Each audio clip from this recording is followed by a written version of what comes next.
mendapat manfaat dari hubungan tersebut.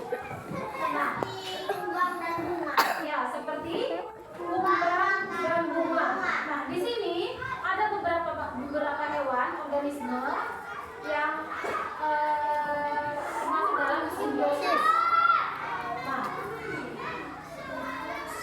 simbiosis itu sendiri ada 3 bagian atau terbagi menjadi 3. Yaitu ada mutualisme, kooperatisme, dan mutualisme. Nah, apa yang mutualisme, Bu? Mutualisme itu adalah hubungan dua atau simbiosis, hubungan simbiosis dari 2 organisme yang saling mendapat manfaat. Misalnya apa? Yang dapat manfaat. Ini hewan. Di sini ada kupu-kupu, capung, dan kumbang. Nah, dengan bunga atau tanaman. Nah, di mana kedua-duanya mendapat manfaat tersebut. Bunga untuk menghias. Komensalisme. Apa itu komensalisme? Nah, di sini adalah simbiosis yang mendapat di mana 2 organisme itu satunya mendapat manfaat dan satunya tidak berpengaruh. Nah, apa contohnya?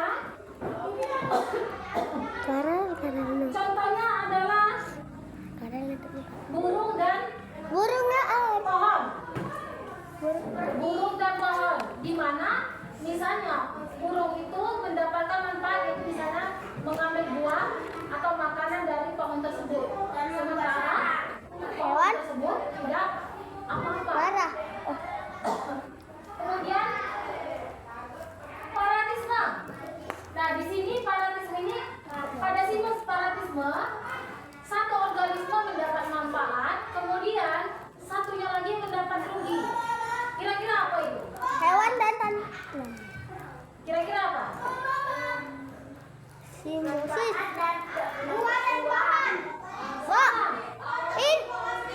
Contohnya misalnya adalah manusia dan cacing pita. Hah? Kamu takut? Ya, manusia dan cacing pita. Di mana di sini cacing pita tersebut mendapat makanan atau manfaat dari manusia, sementara manusianya sendiri mendapat rugi. Kenapa rugi? Nah, sari-sari makanan itu dimakan oleh cacing pita sehingga Cacing kalong manusia mendapat kerugian. Seperti itu. Ada yang bertanyakan? Ada Bu. Yang tadi ada sisi tanggung jawab. Kemudian yang hubungan simbiosis antara bunga dan hewan. Di sini ada bunga. Angin, air, manusia. Bunga bougainville. Kemudian ada beberapa bunga lainnya. Ada bawang-bawangan. Kemudian di sini ada tadi kupu-kupu, capung, dan galang serta Tawon. hewan-hewan lainnya. Tawon. Di Kucing. sini hubungan simbiosis bunga dan hewan itu adalah apa maksudnya? Banyak manfaatnya. Di mana salah satunya adalah penyerbukan. Penyerbukan oleh hewan ini bermanfaat pada bunga. Kenapa bermanfaat, Bu? Nah, dengan adanya hewan itu melakukan penyerbukan, maka tumbuh-tumbuhan tersebut dapat berkembang.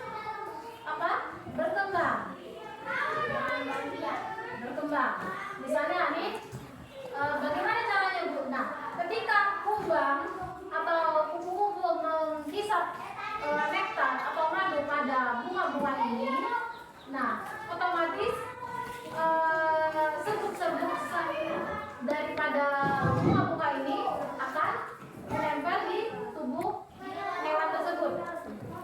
Nah, dari situ dia nanti akan menginggap ke tanaman lainnya atau ke tumbuhan lainnya. Nah, dari situ akan terjadilah penyebaran, baik itu berupa biji dan lain sebagainya. Nah, kemudian angin.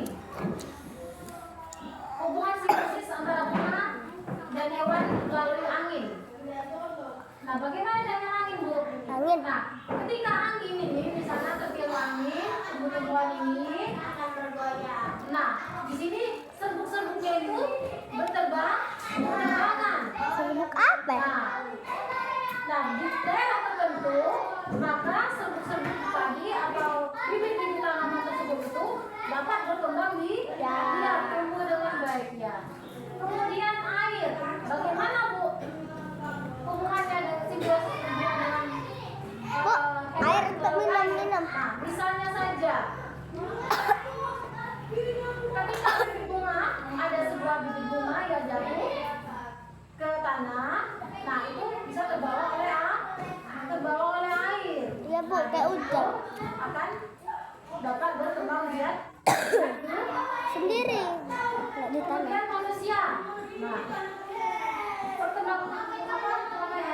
pengembangan pada manusia Iya, kamu manusia. antara Cabang dan ibu loh. yaitu misalnya padi atau misalnya juga tanaman ini juga bisa. Bagaimana cara Bu? Caranya Bu, misalnya pada padi ditanam pada biji padi tersebut ditanam pada sawah atau ladang-ladang tertentu.